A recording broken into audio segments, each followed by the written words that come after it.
যদি কোনো পুরুষ আমাকে রক্তদান করে থাকেন তাহলে কি তার সাথে আমার রক্তের সম্পর্ক সৃষ্টি হয়ে যায়? এবং ওই পুরুষ যদি আমাকে বিবাহ করতে চায়, ইসলাম এই সম্পর্কে হালাল হারাম কি হতে পারে? এটা একটা দরকারি প্রশ্ন।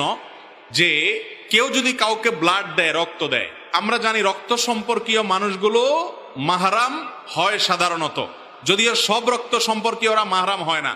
যেমন চাচাতো ভাই, একটা মেয়ের চাচাতো ভাই, সে তার রক্ত সম্পর্কীয় আত্মীয়, কিন্তু সে তার মাহরাম না, যার কারণে চাচাতো ভাইয়ের সাথে বিয়ে জায়েজ আছে। এটা হলো প্রথম কথা। দ্বিতীয় কথা হলো, রক্ত দিলে একজন আরেকজনকে রক্তের সম্পর্ক সৃষ্টি হয় না। রক্তের সম্পর্ক সৃষ্টি হয় হলো জন্মসূত্রে যাদের সাথে ব্লাডের সম্পর্ক আছে তাদের সাথে। এছাড়া আলগা রক্ত দিলে অসুস্থতা জনিত কারণে বা কোনো কারণে তার ভিত্তিতে কোনো রক্তের সম্পর্ক সৃষ্টি হয় না। আর কোনো মেয়ের সাথে কোনো ছেলের বিয়ের জন্য রক্ত সম্পর্ক হলেই বিয়ে করা যাবে না, ব্যাপারটা তা না। মাহরামের একটা তালিকা আছে, 14 জন পুরুষ, এদের সাথে মেয়ের বিয়ে জায়েজ নাই।